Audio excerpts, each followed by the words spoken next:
So it's going to be the COVID-19 draft rule. So what is the dynamic of this? What could go wrong? Yeah.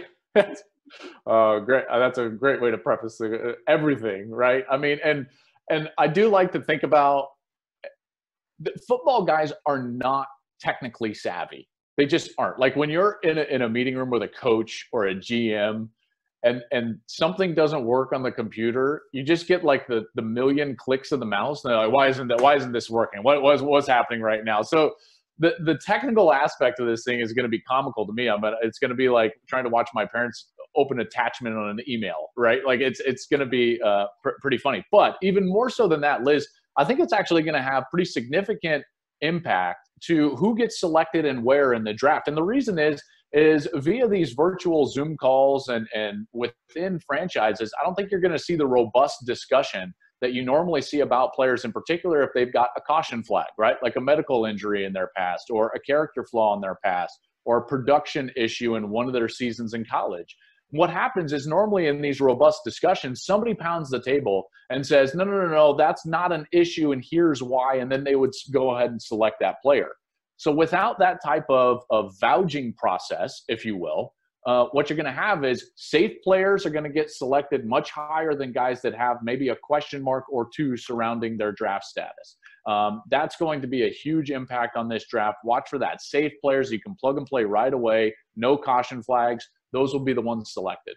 Which brings me straight to Tua Tagovailoa, because he's the most talked about guy in this draft because of his medical issues. So he still go first round? Yeah, he absolutely will. And he's so high profile that I don't think it'll affect him as much as it does guys maybe that are like borderline first round or second round players. But with Tua, for instance, I do think it might affect their ability to get real solid medical information about that fractured hip specifically.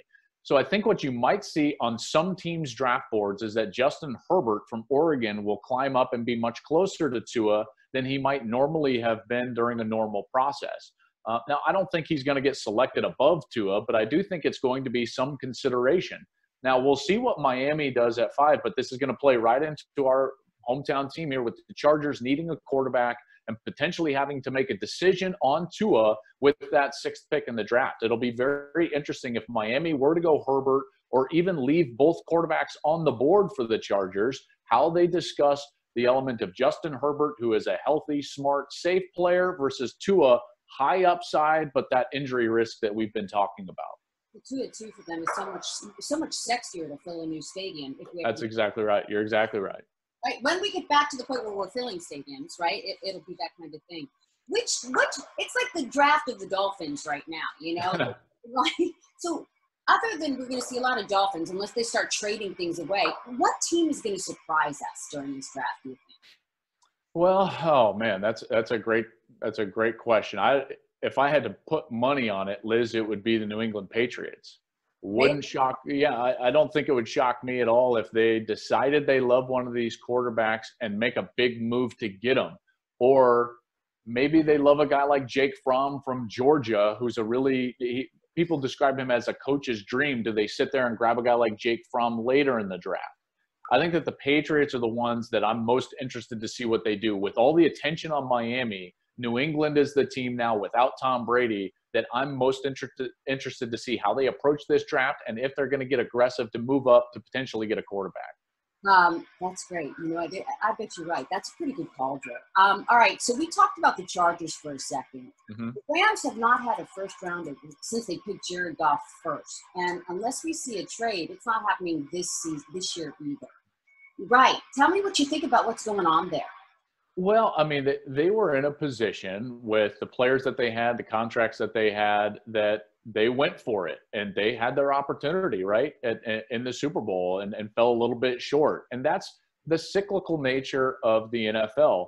What people, I feel like, fail to realize is that what New England has done is not normal. Okay, it is virtually impossible to be great every single year. Normally what you see is these ebbs and flows, okay? And you're going to have great years and you're going to have down years based on the salary cap and the CBA and how you have to make your team and where your draft picks are selected. I do feel like that the Rams right now are just trying to find their little bottom and then try to build back up towards a point where they can compete for another Super Bowl. I think that they're going to need some help on the defensive side. I think that there are some players that they really like at the second level, in particular the linebacker position. Wouldn't shock me if they went linebacker in the second round. And then I think running back is another position that they really like in this draft, and they could go running back in this draft as well to try to get some help for Jared Goff on that offensive side, in particular with Todd Gurley moving on. Right, no question about that. So let's talk about USC versus Alabama, because I think this is the year. Alabama has how many guys who could go in the first round? 5. 5, right? Yeah. If all 5 of those guys go, quarterback, a couple of receivers, right? I think probably offensive linemen. If all 5 of those guys go, they will, Joel, I believe, eclipse USC in terms of first-round draft picks. What do you got for that one? That's a big milestone. It is a huge milestone, and even a team like Ohio State is also up there with their number of first-round picks. And you see these teams in Ohio State and Clemson, they've kind of, in the last decade, they have just kind of skyrocketed and become the new face of the NFL draft. I'm very interested to see which team actually comes out on top in terms of number of first-rounders. Liz, it might be LSU with the amount of players that they had after that phenomenal season with a national championship. And then also, Alabama. And I think what's interesting is it's not just 5 guys that could go in the first round. There's potential for a 6th for Alabama and maybe 4 just in the top 15. So that will give you some degree of just how dominant that roster has been over the years. Who do you like out of all these, the college guys, the draftees? Who do you like? Who's got a personality? What should we be looking for? Yeah.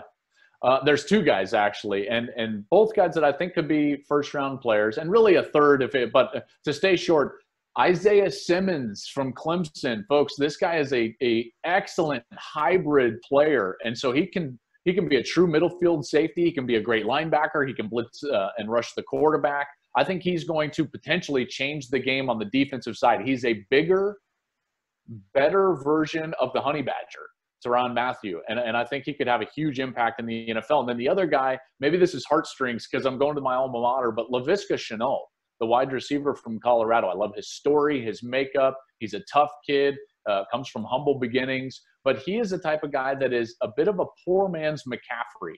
Okay, I'm not saying he's Christian McCaffrey, but you can get him the ball in so many different ways, and he can affect the game that I think that that's something that as people watch Christian McCaffrey impact the game in the NFL, you're going to see more of these players go into that hybrid mode. So a hybrid defensive player in Isaiah Simmons and a hybrid offensive player in Laviska Shenault.